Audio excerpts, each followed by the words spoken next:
Hi, everyone, and welcome back to Real Fertility Talk. I'm your host, Tani Maya. This is episode 2. Today, we're diving into a deeply personal part of my journey, something that helped shape who I am today, being an egg donor.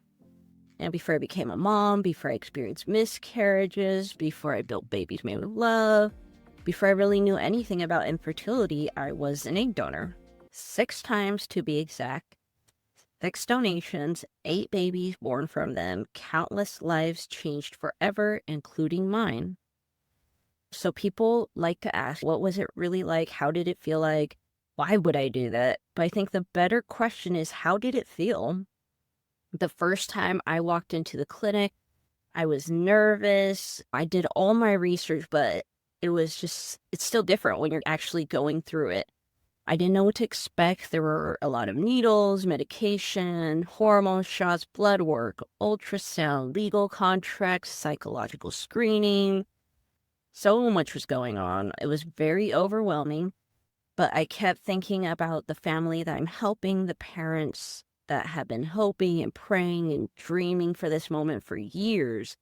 I was very lucky. My first time wasn't completely anonymous. I was able to speak to them before we chose each other, so I heard their story, their struggles, the journey they've been through, and so it was really easy. It wasn't really easy. It was just a little easier to hold on to that and their story and remembering I'm not just giving my eggs, I'm giving someone their shot at something they couldn't have gotten any other way. And it was amazing. I remember waking up from the first donation. I was crying. I was so just overcome with joy that I did it. This like 2 weeks of injections and appointments, and I did it. I gave them hope. I was like crying. I was asking the nurse, like, hey, how many eggs did you guys retrieve? Is this enough for them to have a baby? I could do this again if it's not. It was very overwhelming. And I left that day just thinking, this is the best thing I've ever done for somebody else. Giving someone that hope, that opportunity to have a baby was just amazing. And immediately I was like, I need to do this again. And I need to find a way to help more people. So it was definitely life-changing for me. The physical side, the hormone injections can cause bloating. Sometimes I felt like I had like little water balloons in my ovaries towards the end. I experienced some mood swings, fatigue. Some people go through the emotional side, and then some people are just really hungry. It's like the early stages of getting pregnant. The mood swings, fatigue, the hunger, the hormonal side, you're crying sometimes. And sometimes it's just after the retrieval, you're going through some cramping, some pain. You're on the couch with the heating pad. It's not glamorous, but it was so worth it. The emotional side of things, after each donation, I felt a wave of emotion, joy, pride, a little bit of grief, excitement, just an overwhelming sense of gratitude. There's hundreds of donors out there. They could have picked well, thousands probably. They could have picked anybody, but they chose me. And I just held on. I knew I was doing something beautiful, something amazing, life-changing, but I'm also letting go a part of me.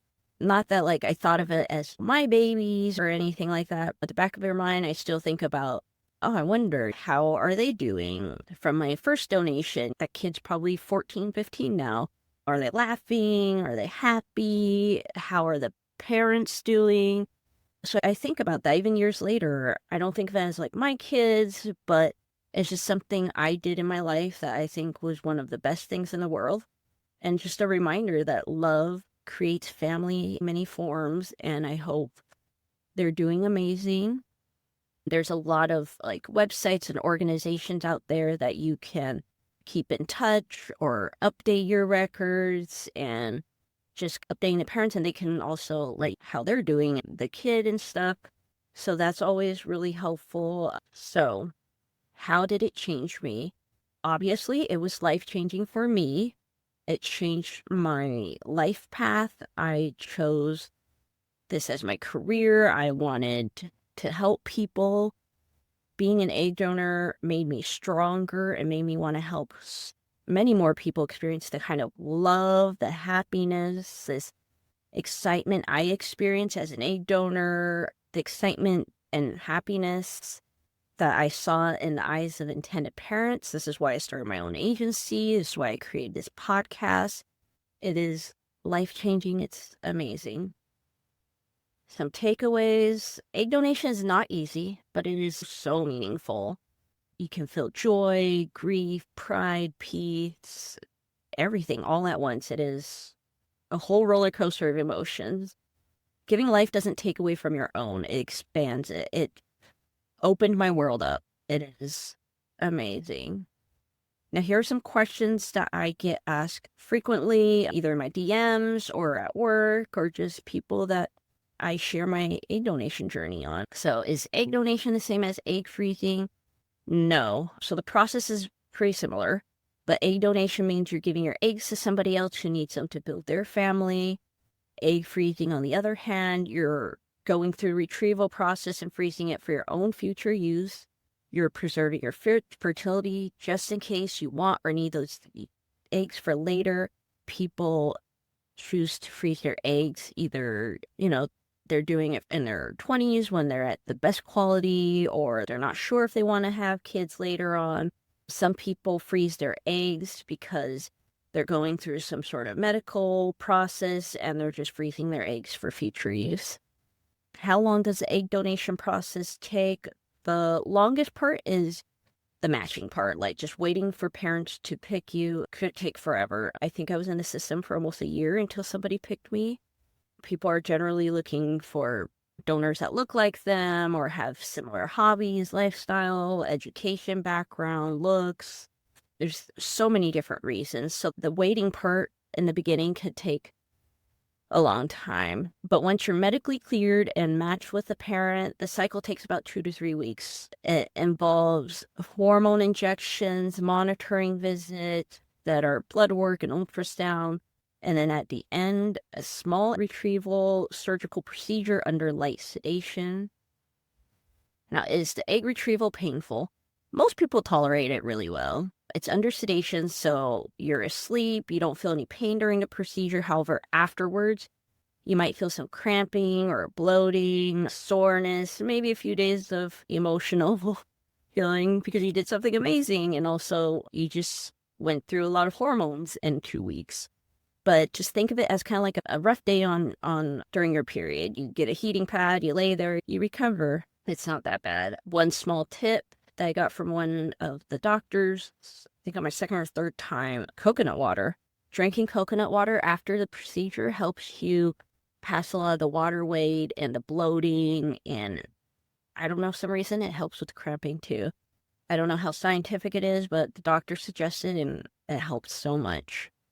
Now, can donating or freezing eggs affect future fertility? Now, this is a very common fear. The answer is not likely. Each month, your ovary releases 1 egg, but dozens of others go unused. So the fertility medication help your body mature more of those unused eggs. It doesn't use up your future fertility. It's there every month. It was going to go out with your period. So it doesn't really affect your future fertility, but of course, follow guidelines. Don't go out there and donate your eggs 20, 30 times. So what are the emotional effects of egg donation? Of course, this varies for everyone. Some feel incredibly empowered. Some feel a mix of joy, grief. Some people, it was just to fill their curiosity. It is really important to have support. Others feel a mix of joy, curiosity, even grief. It's important to have support before, during, and after the process. At my agency, Babies Made with Love, we offer counseling service. Of course, you have to be psychologically screened before being matched. But during the process, during the journey, and after up to a year, we provide free counseling and support if you needed to process the journey, your egg donation journey, thinking about what you did and stuff. Everybody goes through a different wave of emotions. I think it's very important to have that support no matter what. So what should you look for in an egg donor or agency? compassion, transparency, and education. Whether you're becoming a donor, you're selecting a donor, working with people who truly care, not just about the outcome, but about the human experience, the giving you all the information, whether you're a donor, parents, transparency about backgrounds, education, genetics information, the financial side, transparency is so important. Now, is it weird to think about your genetics out there in the world? It can be, but for me, I think about it a lot, but I don't think of them as my baby. I just think I wonder how they're doing today. If they're doing great in school, if they love math like I did, if they love to read, and I think about the parents way more than anything because obviously I got to meet them, connect with them, so I think about them all the time. It's a unique kind of connection. It's distant, but it's so meaningful. Now, if you have any questions about egg donation, egg freezing, retrievals, anything, feel free to email me at info@realfertilitytalk.com or just send me a message in my DM. Now, if you ever wondered what egg donation is really or if it's the right path for you, talk to somebody who's been through it. Ask questions. Be curious. There's so many support groups of egg donors, parents of egg donors, people that are looking into egg donation. Whether you're a recipient, a donor, thank you. You are braver than you are amazing. Thanks for joining me on this intimate episode of Real Fertility Talk. Thank you for letting me share my story. Next week, we'll talk about miscarriages, healing, and hope. Until then, take care of your heart and keep walking the path with courage.